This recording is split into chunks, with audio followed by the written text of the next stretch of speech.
You can either live your dreams or live your fears. And I think the majority of people actually are not living their dreams, but are living their fears. So I want to ask you a question. What are your fears? What are you afraid of? What are you scared of? Because we all have fears, don't we? We all have something that's blocking us, that's holding us back. And as we begin to look at life, what we realize is that the reason that most people are not living out their true potential, are not doing all of the things that they would really like to do, is because of fear.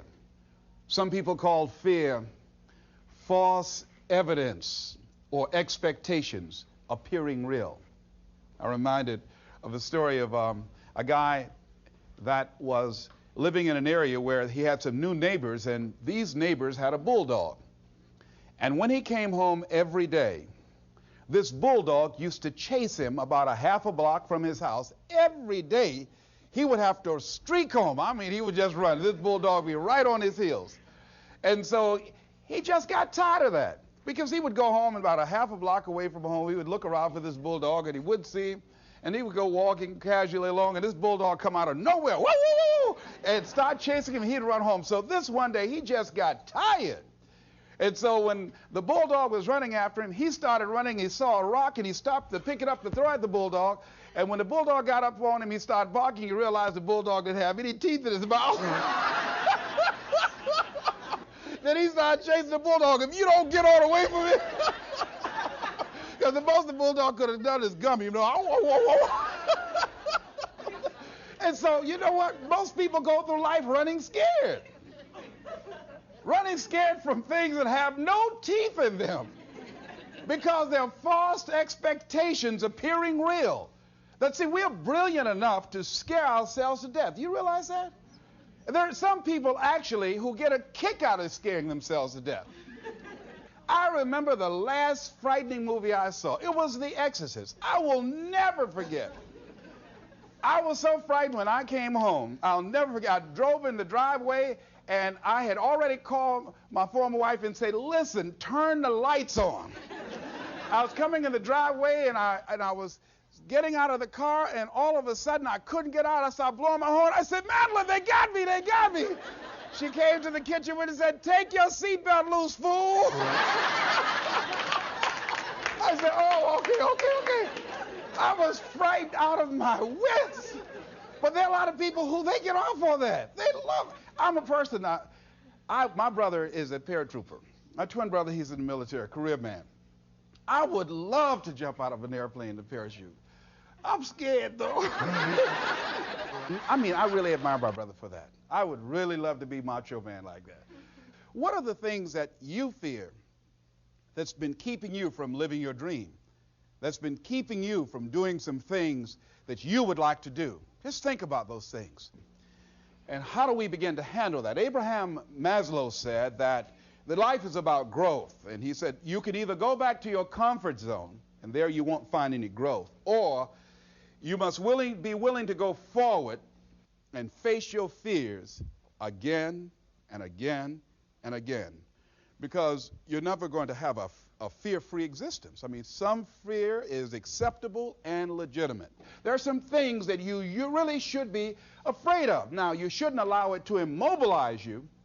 You acknowledge it, you take it into account, and you carry yourself accordingly. There are times that we should proceed with caution. But it's the difference between being stopped by fear. It's the difference between having a fear and the fear having you.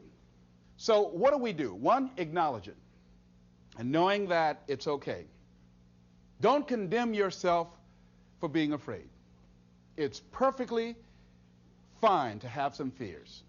You acknowledge your fears, you embrace those fears, and then you move on. You act on whatever it is that you fear. Because once you embrace it, see, what you resist will persist. What you resist will persist. So one of the most important things is to begin to embrace your fear. The fear of bodily harm, that's legitimate. When I was a disc jockey in Columbus, Ohio, you know, I was young, about 22, 23, thought I was tough, and I was on the air, and Al Green, who was a great performer at that time and still is now singing gospel music, had a record. His first hit record was Backup Train. So a guy came in the town and was impersonating Al Green. I happened to know Al Green because I'd already booked him. And so when I found out this guy was impersonating Al Green, I came on the air and did an editorial about him, and I exposed him. He was a rather big fellow, and so he had the word out that when I see this guy Les Brown, the disc jockey, I'm going to knock him in the mouth for having a big mouth. So I was driving down Main Street in Columbus, Ohio, had my son in the car, and I always had this little saying, hey, if anybody ever put a threat on me, I'm going to make them honor it. So I saw this guy in the street. So I pull around. I said, excuse me, I'll be right back. Got out of the car. I said, hey, man, I heard you said that you were looking for me. I'm Les Brown. He said, you are? I said, yeah. I said, what is it? I'm the one that said that you were an imposter. I said, I want to know what you're going to do about it. He opened his coat and he had a gun there. I say, but whatever I said to hurt your feelings, I want you to know it's all right.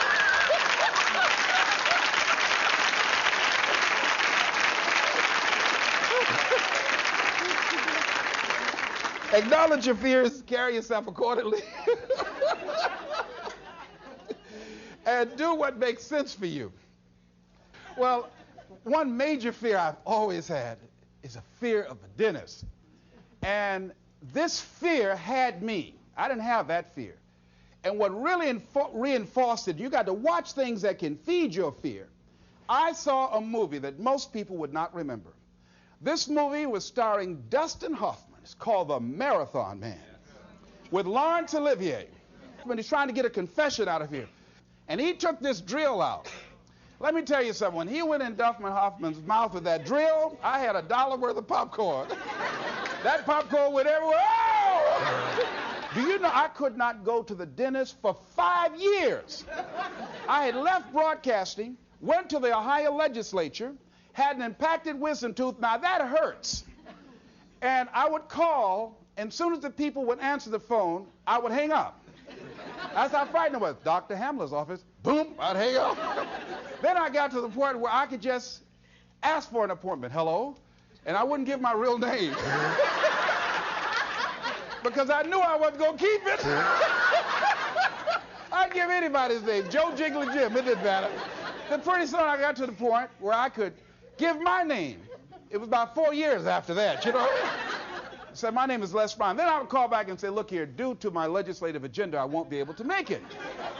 So the lady finally said on the phone, she said, you're scared, aren't you? I said, no, I'm not. She said, then why don't you come in? I said, that's none of your business. She said, you're not coming in because you're scared. I wish you just would not waste our time. And she hung up.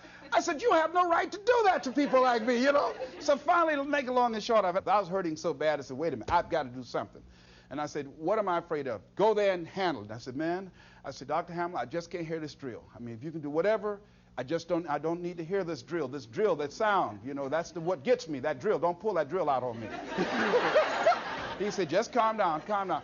And it wasn't really bad as I thought it was. One of the things you find out that when you face your fears, it's not as bad as you think it is. And when people tell you, I just can't do it, I can't handle it, I mean, really, I can't handle it, what they're envisioning is that they're not going to be here. They're going to clock out like you're going to die. And guess what? We all had occasions when we confronted our fears, we had to do something we felt uncomfortable with, we didn't want to do it, and we did not die. They didn't come take us and put us in a box somewhere. Am I right? So what we've got to begin to do, how do we handle that? What's the process? Because it's all up in here.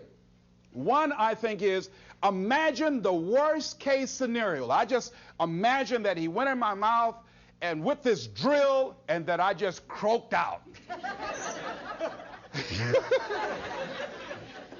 Then I imagine, that's the worst case scenario.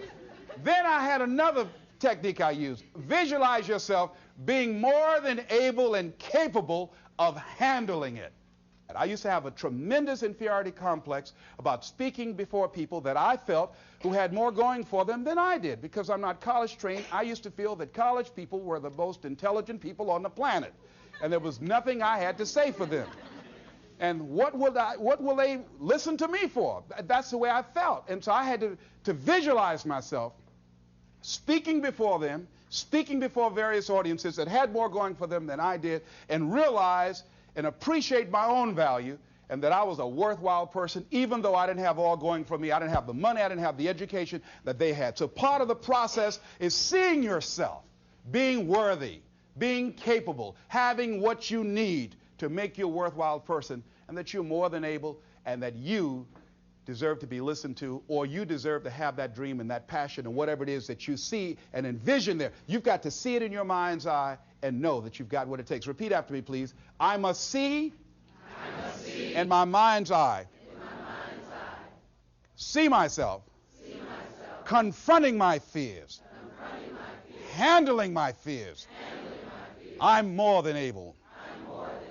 Shake somebody's hand on your right and left and say, you got the right stuff.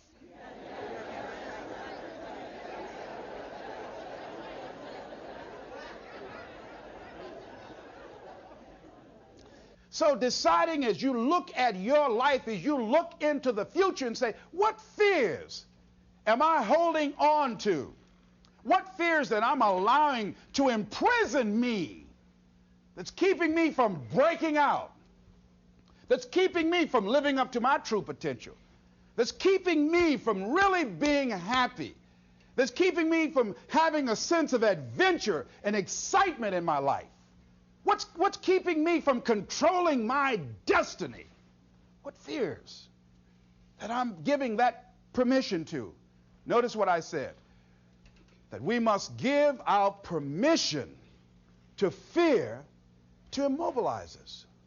Because whatever discomfort you experience, whatever challenges or difficulty that it is, you got to handle it. Got to go up in there and wrestle with it. Will it be easy? No. Will it be challenging? Yes. A friend of mine who's going into recovery. He's been addicted to crack cocaine for years and alcohol. And he was talking about how challenging it was and why he was dreading going into cold turkey. I said, what do you want me to tell you? That it's going to be a picnic? No, it's not. It's going to kick your butt? Yes, it is. Are you going to want to die? Yes, that's a part of it. But that's just what you must go through in order to get where you want to go. And guess what? You are strong enough to do it.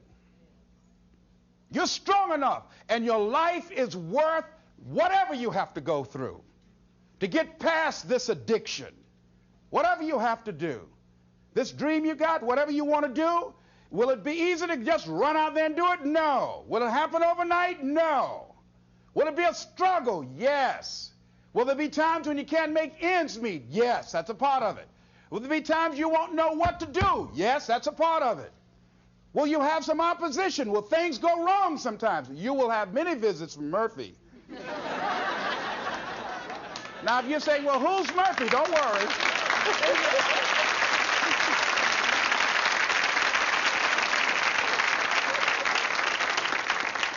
Somebody must have told us someplace along the line, I don't know where, but somebody must have told people, oh, life is going to be real easy. No. If they told you that, I've got a special announcement. They lied. I'll never forget, I had a special piece of legislation I wanted to get passed, and I said to a guy, I said, look here, can I count on your vote? He said, yes. And look here, if I can't count on it, let me know. There's another guy that owes me a chip, and I can call on that. And I won't need your vote, but I do need it. If you say you're going to do it, do it.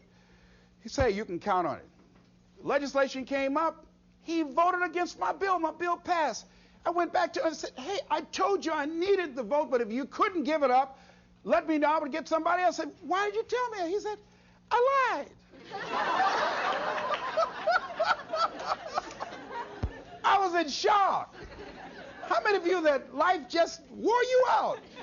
That you didn't expect that? You thought you'd go to school, get good grades, get a job, and you came out here and you'd be able to get a job and live happily ever after, and you say, they lied. Yes, they did. They never told me, you know that song said, Mama told me there'll be days like this? They didn't even tell us that. Isn't that something about life is challenging? I mean, it's some stuff you get out here, you didn't read it in a book nowhere. Didn't nobody warn you that it was going to come down on you like this? That's called life. There are all kinds of challenges like that. So what's the next piece is that you accept yourself, then you accept the fear as a fact and not a force. See, when you accept yourself and you accept fear as a fact, that means that it's something that happens. It's something that you're going to experience, but it is not a force to hold you back. It doesn't have any special power other than that you give it. So you accept the fact that you are afraid, and then you move on anyhow. You move on past it, and you do whatever you've got to do. I was at a big motivational rally for a gentleman by the name of Dexter Yeager down in the Carolinas. I was standing backstage, and I had to go out. I was the last speaker on the program. It's the first time I'd been in a stadium of this size, over 10,000 people. You couldn't see the people because the lights are just blaring in your eyes, called Free Enterprise Day. I was afraid. My heart was beating fast. I was just pacing back and forth. And Dexter said, "Are you all right?" I said, "Yeah." "Yeah, I'm all right." So I said, "Wait a minute. Just calm down. Calm yourself. Hold a minute. Hold a minute. It's all right, Les. It's all right. All right. Just be as scared as you can be." See, that's why I say embrace that fear. Just try and see how scared you can really get. And start breathing deep. So the guy came back and said, "Are you about to die or something?" I said, "No, I'm fine." But after I started embracing it and trying to make myself as afraid as I can get and imagine what's the worst thing that I could go out there and do, my mind go blank and I fade on stage, that's the longer they gave me my check.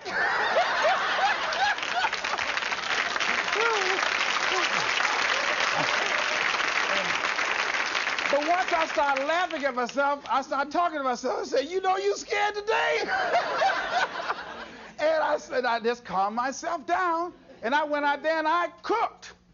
And that's what you got to do. I had another experience where I was at a major corporation, and it was one of my first major presentations I was going to do for this corporation. And I had 4 other presenters that had large firms. And one of the things that you've got to do is you've got to watch your inner conversation and discipline your thinking and your imagination, because if you don't, your mind will take you on a wild trip. So my mind said, "Hey, Les." I said, "What?" "These guys are going to wipe you out. You can't compete with them." Because I heard these guys sitting over across from me, and they were talking about all that they had going for them.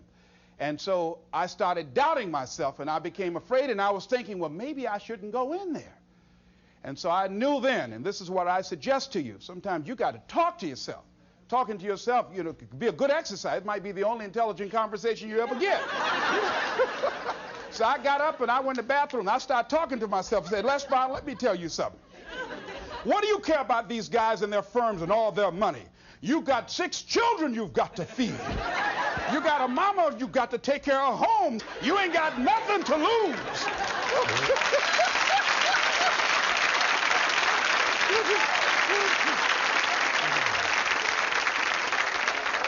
I went in that room and looked at those people. I said, "Don't you do nothing till you hear from me."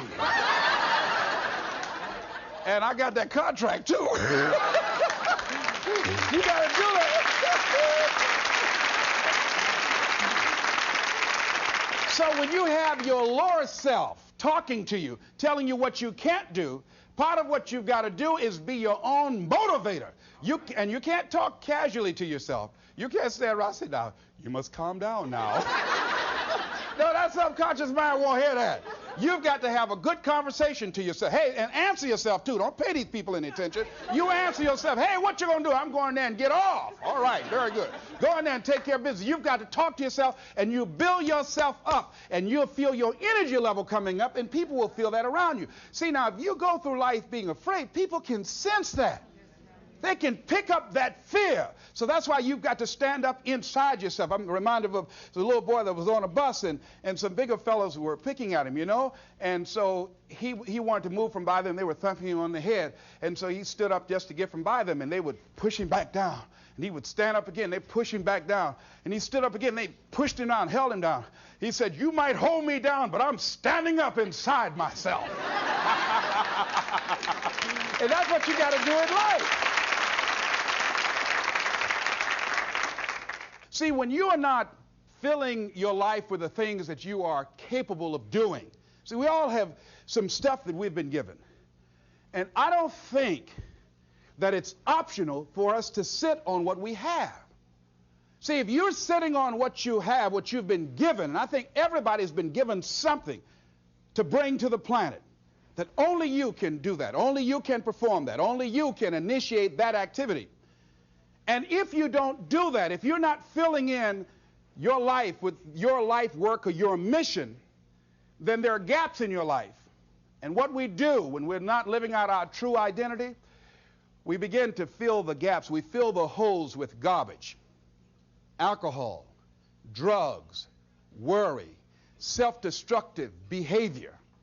So when you begin to look at your life and you know that you're not doing what you can do because you have allowed yourself to be held captive by your fears. Now, when you don't have a true appreciation and acceptance for who you are, and you allow yourself to be immobilized by fear, what happens in the process is that you begin to abuse yourself. You begin to sabotage your life. You begin to sabotage your dreams. You begin to unconsciously work against yourself. You become your own worst enemy. So what do you do about that? Well, you begin to realize that your dream and your gifts have so much meaning and so much value for you till your hunger for them will begin to push you past the fear.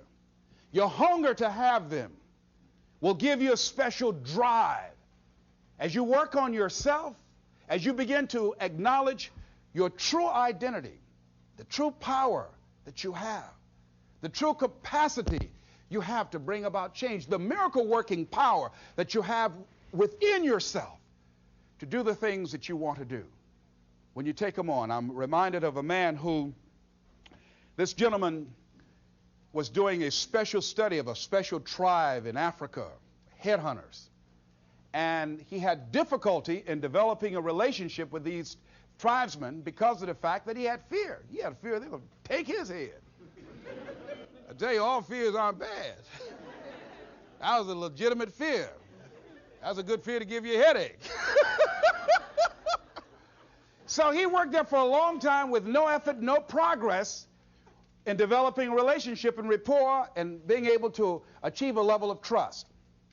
So finally one night while he was in bed, he was thinking about it. I said, what is it that you came here to do? What is your life work as a missionary? He said, I wanted to study these tribesmen. I said, what's the worst thing that they can do to you? Kill you. And he just decided, hey, this is what I came here to do. I know that there's some risk involved, and I'm going to do it, come what may. He said, I'm not going to be afraid anymore. He went back the next day, and he started doing the work and trying to talk to and interview many of the members of this tribe. And they began to respond to him. They threw out the welcome mat to him. And years later, when people came to see what his progress was, they asked him, how were you able to do this? How did you convert the relationship from being hostile to that of being positive? And he said something I think has value for all of us. He said, when life can no longer threaten you with death, he said, what else is there? What else is there? And the majority of the fears that we have are not life or death fears. They're not those kind of fears. But through our imagination, we blow them out of proportion and we give them more power than they actually have or deserve, and we permit them to govern our lives. We permit them to determine how far we can stretch out on our dreams and discovering our stuff. And as we begin to look at ourselves and begin to, wait a minute, just getting to the point as you assess yourself and begin to prove yourself and just say, wait, hold a minute. I've been sweating this out. What's the worst thing that can happen to me on this? Will it kill me? Will I die? Why am I going through all of these changes over this? How much power does this really have? And am I the one that's feeding the power into it? See, a lot of times we allow ourselves to be fed and to be programmed into being afraid. I mean, you watch the news and read the newspaper, you'll be scared to come out the house. Am I right? You'll be afraid. So what kinds of things, what kinds of thoughts are you feeding your consciousness? What kind of things are you putting in your mind that will enable you to either move forward or to justify why you're staying where you are? Another piece that I look at, that when I finally decided that I was going to go to the dentist, the pain was so great. I couldn't hold out any longer. All of a sudden, the fear didn't matter. I can't but take me. Now, some people need fear, you know. I have a friend that we told him, hey, man, you know, you need to lose some weight. You're getting overweight and out of shape, and at our age, we need to have a regular program. And Bud said, man, I've been fat since I was a little boy. I'm big bone. I've never seen a fat skeleton, though. You know? Well, Bud became ill. How many of you ever seen a fat skeleton? Raise your hand. I know, all right. Bud became ill, passed out, and I was there, and the doctor was talking to him. And Bud, I think, was going to go right back to same old eating habits and doing everything. You know, he said, look here, you are a diabetic. He said, now, here's some of the side effects. You know, you could go blind, you can become an amputee. None of that touched him. He said, you can become impotent. He said, what did you say? Bud has lost weight. He exercises every day. He's into body sculpturing. 48 years young. He looks great. I can't believe it. But just that one statement made all the difference in the world. Bud is a new man today. So what is it that has to happen to you? Some people don't take corrective measures to improve their health until they get a pronouncement that they're about to die. Then they'll start, okay, all right, I'm ready to do whatever you want me to do. But they won't do that. They can see people dropping off like flies around them. Well, that's them. You got to go from something. We go through life really blocking ourselves constantly. And fear is one of the greatest instruments that we could use to stifle our true potential. When you begin to look at your life, you can decide to use fear as a blocker, or you can decide to use it as building blocks. That you decide, hey, look here, I'm going to move in this direction. I'm not going to allow anything to stop me from doing what I want to do. Shake somebody's hand on your right and left and say, I'm unstoppable.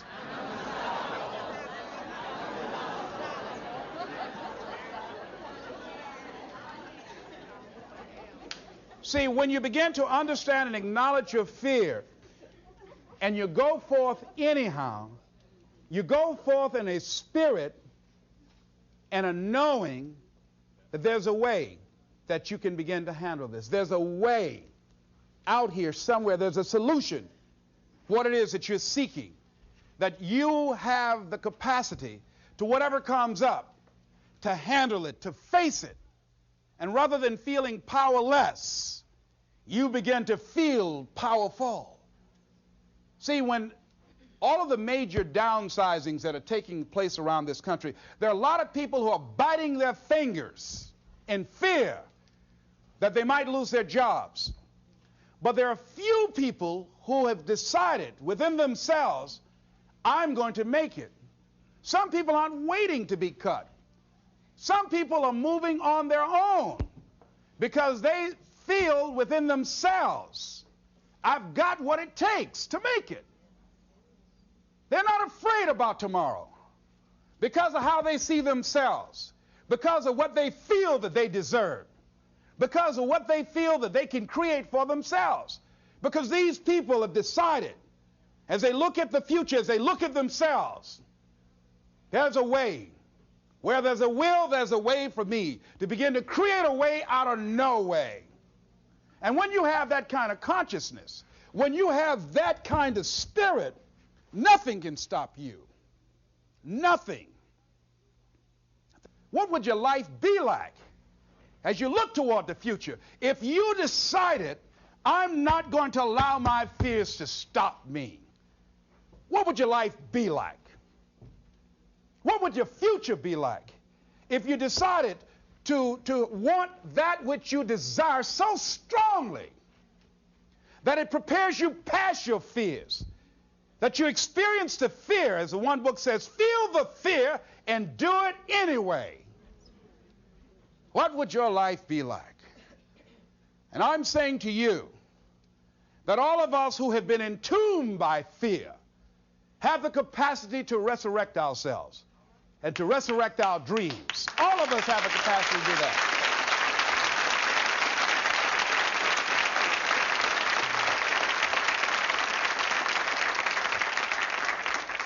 And you have, is it easy? No. It's not easy.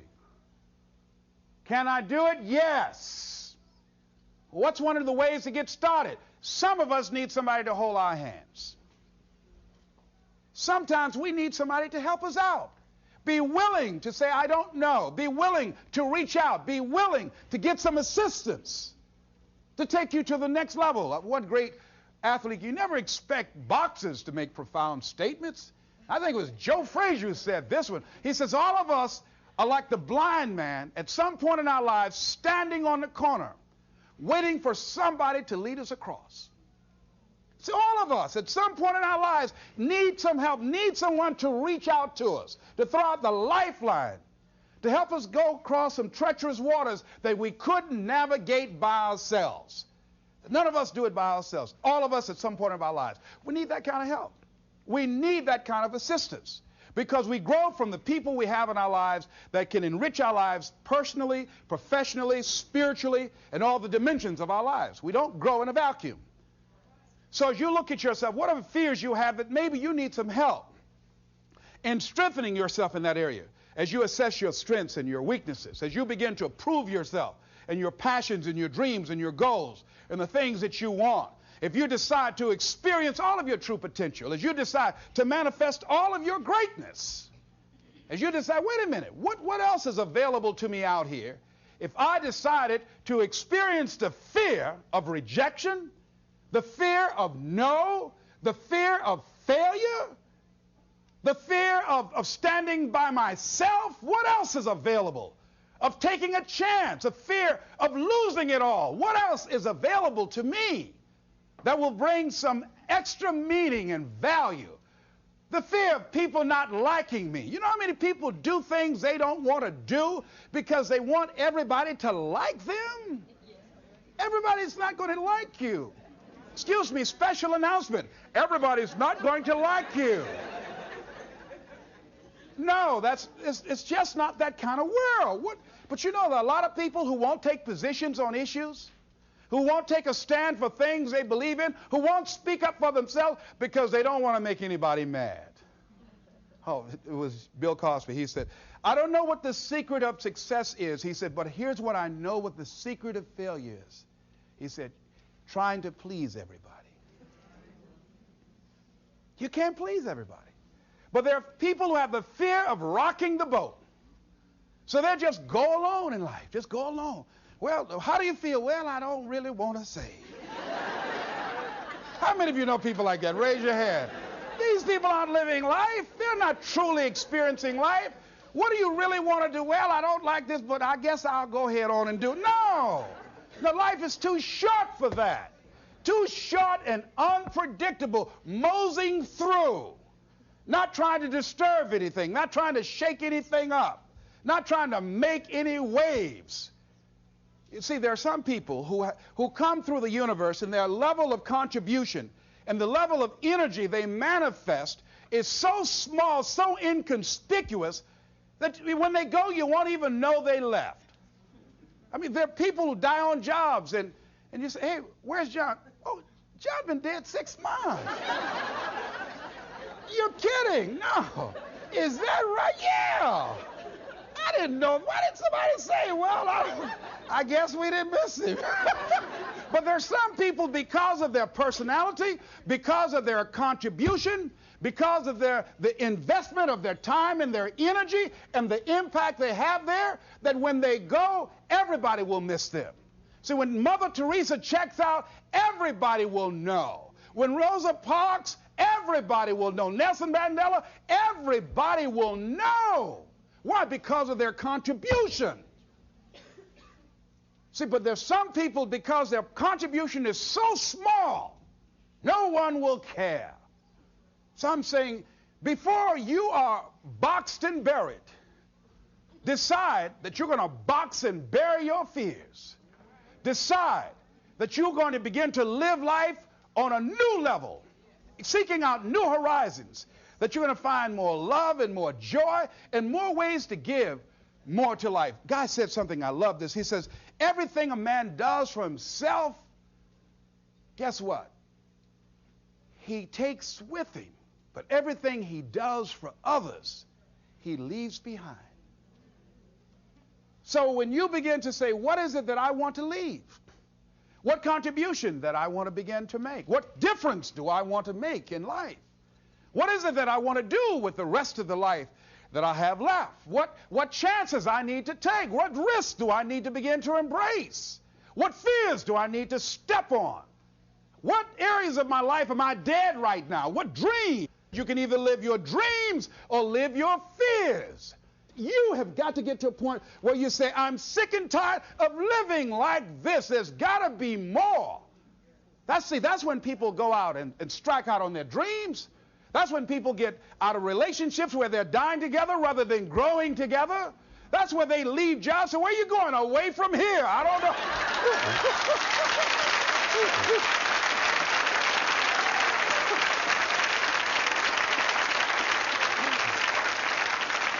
Do you have another job? No, I don't.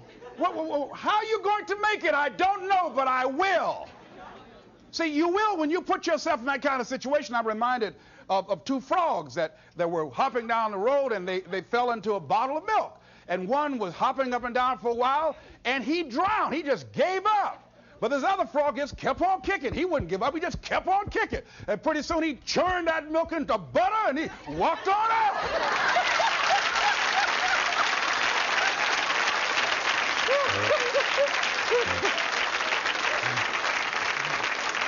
So I'm saying, when life catches you by the neck and blind slap you, whap and knock you down, I said, just keep on kicking, you know. And you can kick on out of those circumstances, whatever they are, not be intimidated by them. Repeat after me, please. I'm going to keep on kicking. I'm going to conquer my fears. I'm never going to give up. Shake somebody's hand on your right and left and say, keep on, keep it on.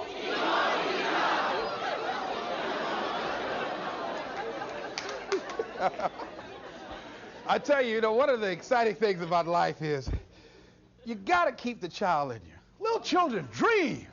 We used to go to work with my mama, and we would be riding across Miami Beach. My brother and I would be arguing, that's my car. No, that's your car. That Rutabaga over there. Oh, that's my house. Mama, tell him that's my house. I had that house yesterday. How many of y'all did that as kids? Raise your hand. But then after we become adults, life slaps you side the head a few times, and then you don't dream anymore. Bigger Thomas, in the book The Invisible Man, I think it was, he said, the impulse to dream has been slowly beaten out of me through the experience of life. And most people, ladies and gentlemen, have stopped living their dreams because of the lessons they've learned from life or things they've picked up, because we've only been born with two fears. The fear of a loud sound, or the fear of falling. And all the other fears are fears we learn, fears we pick up. Whatever you're scared of, your life, the value you brought to the planet, far more important than whatever you're afraid of. You're stronger. So as we begin to look toward the future and look at what will it take for us to break through those fears, one, acknowledging the fear, knowing it's all right, some fear is healthy. Beginning to know that your dreams, your passions, your drive to achieve whatever it is you want, as it has more power and meaning, it will move you past your fears. As you begin to feel that you deserve it, your passion and goal is so strong, the fears won't matter. As you begin to trust yourself and put yourself in the situation where you have to make it happen, you will make it happen. Ladies and gentlemen, I don't believe this. I know this from my own life experience. I know that you've got greatness within you. I know that you have unlimited potential in you. I know that you have something to give to the universe that was not here before you showed up. Somebody said that life is God's gift to us, and how we live our lives is our gift to God. What kind of gift are you giving? And what kind of gift could you give if fear wasn't an issue? And I'm saying you can have fears, but don't surrender. Don't let your fears have you. You're more than capable of making this your decade. This is Mrs. Mamie Brown's baby boy, Leslie Calvin Brown, saying, it's been a plum-pleasing pleasure as well as a privilege. Thank y'all here.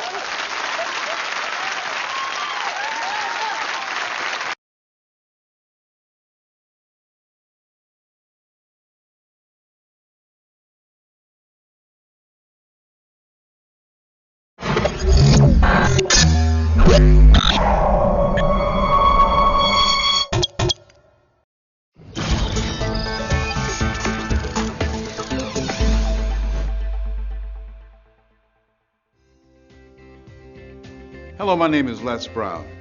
Today I want to talk to you about your goals and your dreams. I want you to think about something that's important to you. Maybe it's a personal goal. I know in my own personal experience, my goal was to be able to buy my mother a home. I'm adopted. And so I wanted to be able to do something special for my adopted mother. She was a domestic worker for wealthy families on Miami Beach, and she cooked for these families. And we ate the food left over from the families that she cooked for. And she kept the children. And we wore the hand-me-down clothes of the children that she kept. And you could imagine as a kid, I used to say, Mama, on the way home on the bus from Miami Beach back to Liberty City and Overtown, I said, when I become a man, I'm going to be able to buy clothes for us and buy groceries for us. But not only that, I'm going to buy you a big, beautiful home, just like the homes that you clean every day. And she said, Leslie, you don't have to do that. I said, I know, but I'm going to. And you know what? The reason that I said that, I believe that it was possible. See, the family that Mama worked for, Mr. Sidursky used to listen to motivational messages every day. And I was very fortunate to have to take care of the needs of Mr. Sidursky. Had to shine his shoes and dust his office. And he was very rude to me. He said, Leslie, especially had guests, did you clean this? Yes, I did, sir. Look at it. How can you say that? I do apologize, sir. And his guests would say, don't talk to him like that. That's not nice. But the truth of the matter is, I didn't clean the office as good as I could have, okay? And the reason I did not is because I wanted him to call me into the office so I can spend time doing it over again as I listened to the motivational messages that he listened to every day by Earl Nightingale. I can remember as if it were yesterday. We become what we think about. All of us are self-made, but only the successful will admit it. I can hear the voice of Dr. Norman Vincent Peale, who wrote The Power of Positive Thinking.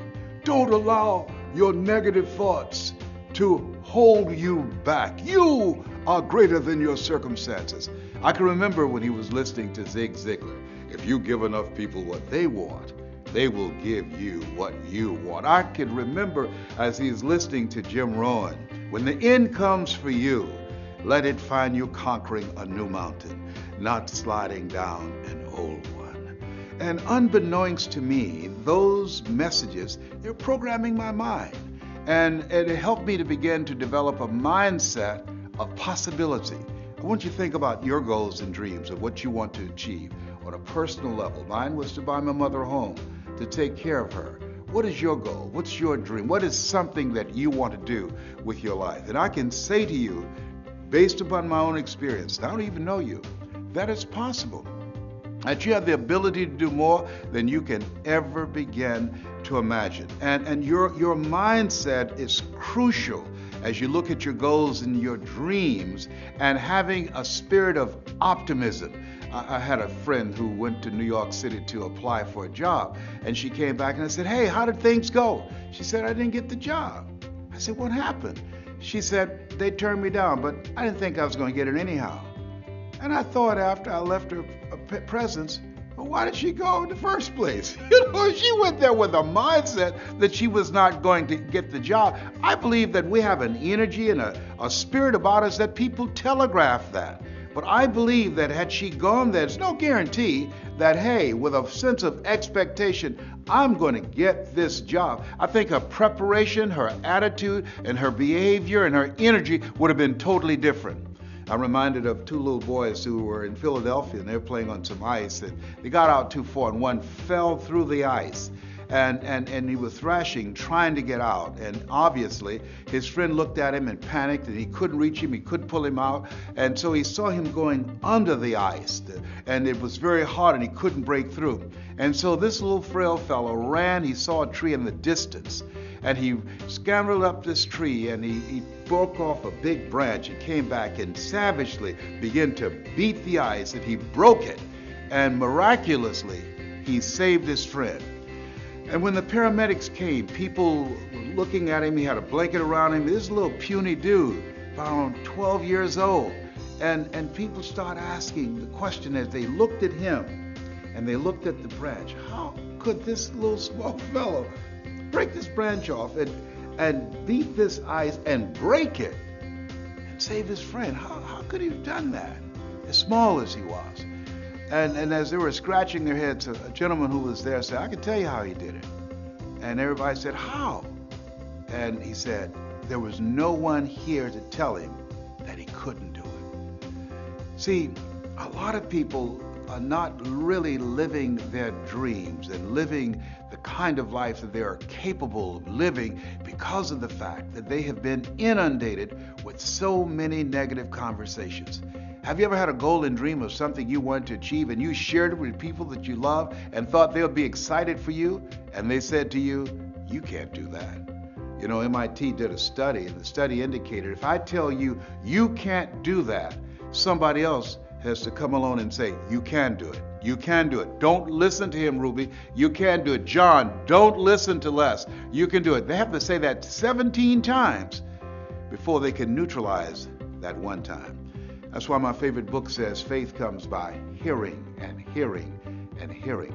And so by listening to those motivational messages, every day when my mother went to do domestic work on Miami Beach, it began to give me a sense of optimism, of the possibilities of the kind of life that I can live. And I'm saying to you, as you listen on a regular basis, as you begin to program your mind deliberately, the reason that most people don't achieve their goals is because they are thinking like everybody else. 16 revolutionary words. Be ye not conformed to this world. Be ye transformed by the renewing of your mind. That's an ongoing process. What are your goals? What are your dreams? Earl Nightingale was right. You don't get in life what you want. You get in life what you are. And so you want to take the time every day to listen to things that can help to program your mind positively, because at the end of the day, if you don't program your mind, it's going to be programmed. Trust me, it's going to be bombarded with all kind of head trash, commercials. I was at a service station pumping gas and a commercial came up. I mean, you get on the elevator and commercials are there. You look at billboards, their messages is coming in, over 5,000, 10,000 messages on a regular basis. And so as you look at your goals and dreams, it's very important that you are intentional about controlling what goes on in your mind, because everything gets in through the eyes and through the ears. So, what do you want? What do you want for yourself? What I'm doing right now, I didn't do it for 14 years. You know why? Because I was suffering from possibility blindness. Have you thought about doing something and you looked at what you wanted to do and your heart said, I could do that. And then your mind asked, how? And then you start thinking, well, I can't do that. I don't have a college education. I can't do that. I don't have an MBA or a PhD. I can't do that.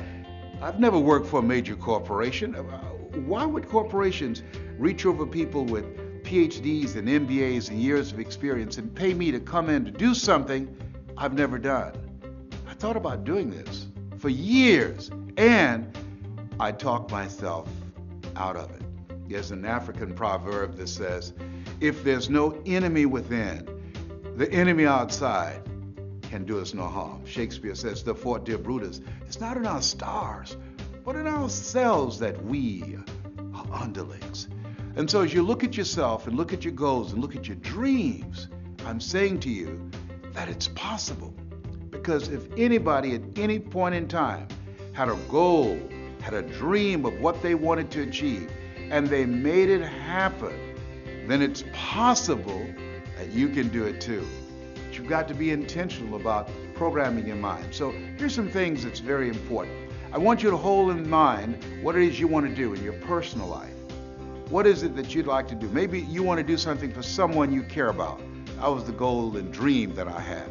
And I purchased 4 different homes for my mother. And I want you to think about your financial goal. You know, people say money won't make you happy, but everybody want to find out for themselves. I have a friend named Rita Davenport, and Rita said, money can't make you happy, but it's right up there with oxygen. And I agree with that 100%.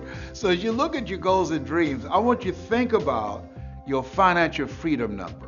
What does that look like? That once you achieve that, it will alleviate a lot of stress. Once you achieve that, you have more time for yourself and for your family. You can go on that dream vacation you've been thinking about, or buy that dream car or home that you desire. Once you earn that amount of money, it would be like becoming debt-free. I want you to think about your financial freedom number. And then once you come up with that number, and I want you to write it down, as you come up with that number, I want you to multiply it 100 times. Yes, 100 times. Read my lips, 100 times. Why? Because I found that most people fail in life, not because they aim too high and miss. No. Most people fail in life because they do what I did for a major part of my life. Aim too low and hit. And most people don't aim at all. That's why there's a saying that if you don't know where you're going to end up someplace else. And so you are serious about your goals and dreams. I can say to you that you've got to affirm yourself. You've got to tell yourself, you've got to encourage yourself that it's possible, that you've got to talk to yourself on a regular basis. I'd never forget, I had to speak in the Georgia Dome for a friend of mine, Dexter Yeager. And Dexter Yeager is a multi-millionaire. He makes over $1 million every 17 hours in this organization that I spoke for. And he invited me to be his guest speaker, the headliner, before 80,000 people in the Georgia Dome. I panic. And the first thing happens when I become afraid, I have to go to the bathroom. So I went to this bathroom and they came knocking on the door. Les, the band is stalling. You need to come out. And I said, okay. And I was talking to myself saying, I can do this.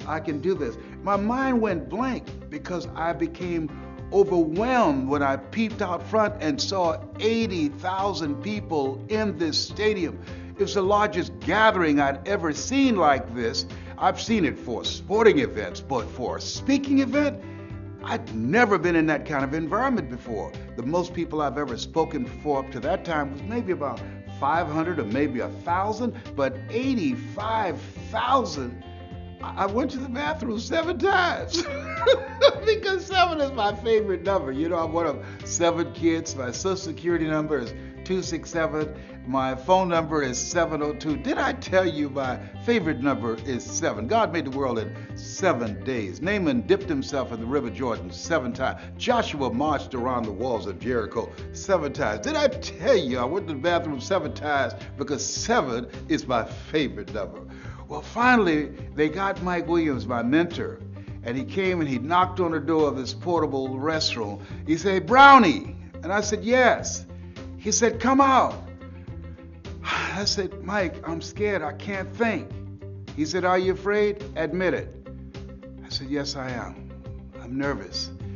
I just can't do it, Mike. I'm scared. He said, Brownie? I said, yes. He said, are you listening to me? I said, yes. He said, they came to see you. You didn't come to see them. You got this, Brownie. You can do this. Wow.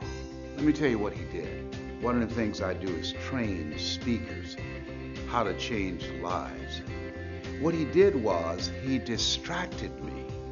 I was caught up in how big the crowd was. I was caught up with saying, what can I say to them? I was breathing hard. I was feeling overwhelmed being in that setting. And when he spoke, I knew that he believed in me. When he spoke, it's like he saw me on stage speaking, and he convinced me that I could do it. See, sometimes it's very important for you to hear this. Sometimes you have to believe in somebody's belief in you until your belief kicks in. And so when I looked at myself and I looked at where I was, what I said to myself, Mike believes in me. He believes that I can do this. And I'm saying to you, as you look at your goals and look at your dreams, one of the things that's important in maintaining an achievement-driven mindset and a spirit of optimism is having someone in your corner, having someone who believes in you, having someone who can see what you can't see. See, sometimes you can't see the picture when you're in the frame. That's why it's very important for us to have coaches, people who can encourage us, who can inspire us. You know, Muhammad Ali said, I'm the greatest, but he never won a championship without Angelo Dundee in his corner. People say that Michael Jordan, one of the greatest basketball players of all times, but he never won a championship without Phil Jackson as his coach.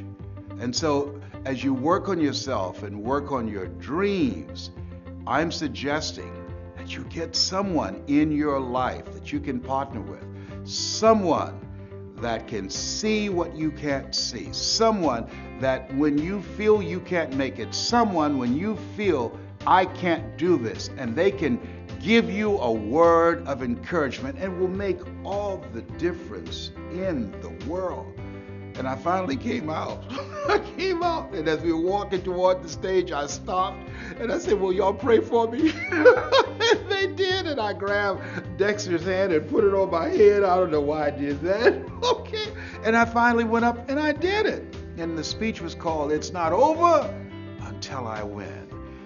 And what I really meant about that, it's not over until you win over that inner conversation that you have with yourself. See, there's some things that you can do that you don't know right now. And just because you can't see it doesn't mean that it's not available to you. My favorite book says, eye has not seen, ear has not heard, nor has entered the heart of mankind what God has in store for you. There's some things that you can do that the heart can feel it, can experience it, but the mind can't get itself wrapped around it. And that's why I'm saying, what are your goals? What are your personal goals? What are your financial goals? And what's your social contribution? I believe we live in the greatest country in the world that gives us an opportunity to leave a legacy.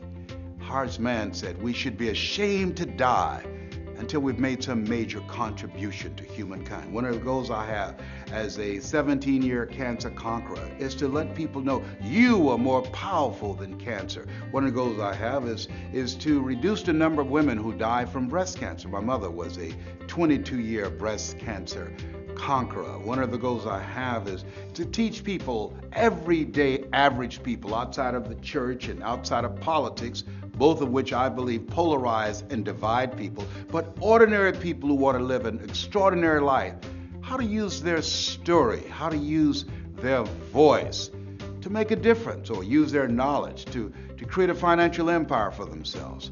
What's your goal? What's your dream? What will your legacy be? At the end of the day, when you leave here, what are 3 things that you want said about you when you check out? Because we're going to all go. Nobody's figured out how to get out of life alive.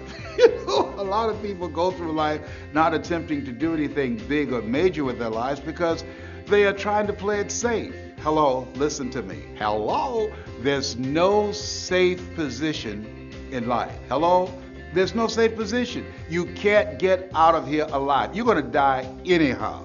And people who believe that it's possible they can have their dreams, These are people that are daring. Helen Keller said life is either a daring adventure or it's boring. Decide that you're going to make your life a daring adventure. Decide to become a risk taker. Viscott said if you're not willing to risk, you cannot grow. And if you cannot grow, you cannot become your best. And if you can't become your best, you can't be happy. And if you can't be happy, then what else is there? Listen, I don't know you, but here's what I know about you based upon my own experience. You have something special. You have greatness within you. I don't care if you are going through some tough times right now. You are greater than your circumstances. What you are growing through, not going through, what you are growing through will help you to become a better person. There are periods in life when you have to realize that you have to come to a place within yourself where you say, I'm not going out like this. I'm not going out like this. You've got to get to a place where you say, I've had it. I was working on a job and they didn't like me and I didn't like them. They paid me just enough to keep me from quitting, and I worked just hard enough to keep from getting fired. Okay? It was a contract of mediocrity. And I got to the point, and this is when people change their lives. I got to a point where I said, hey, I've had it. I'm out of here. Where are you going? I don't know, but I'm out of here. You're about to make me lose my mind. Up in here. Up in here. You're about to make me act a fool. Up in here. Up in here. Come on. I can say to you, as you look at yourself, look at your goals, look at your dreams, what do you want to do with your life? It's possible. If anybody at any point in time in history had a goal, had a dream, and made it happen, then it's possible that you can have your goal. It's possible that you can have your dream. And as you look at yourself, work on yourself every day.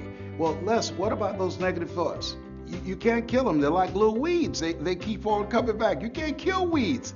They grow through the cracks of sidewalks.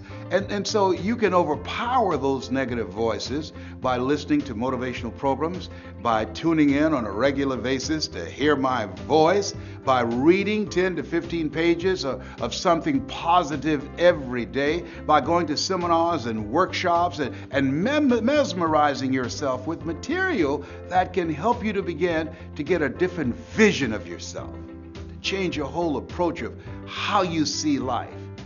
And it will help you to get to that next level. It'll help you to get unstuck. And how does that happen, Les? It's a process.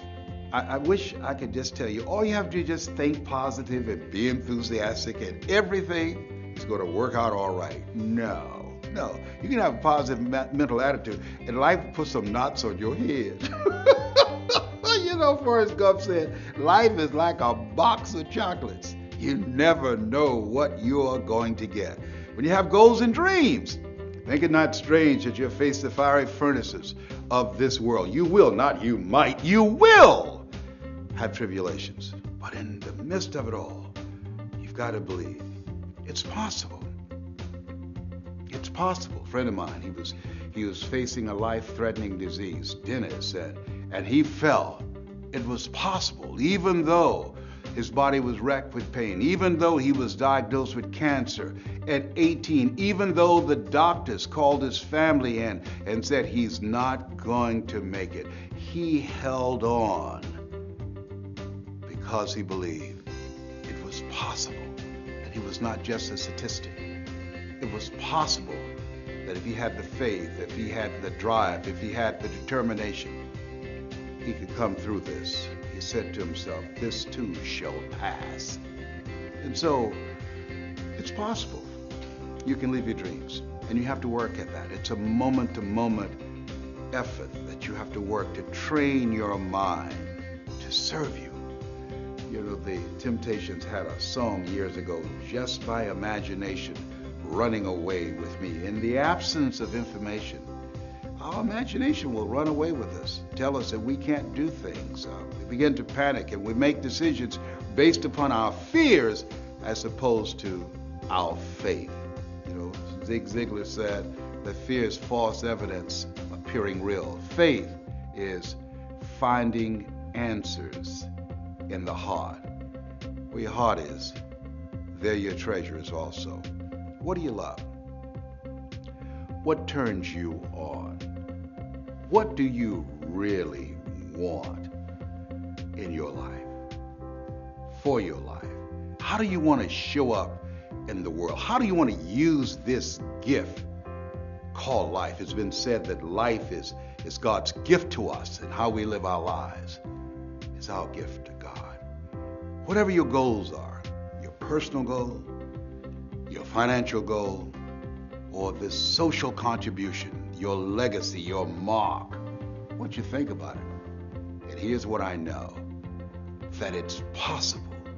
Here's what I know, that if you think about it, what you think about, you bring about. If you're willing to put in the work, it's possible. If you continue to encourage yourself, continue to fall forward. I've got a saying, when life knocks you down, try and land on your back, because if you can look up, you can get up.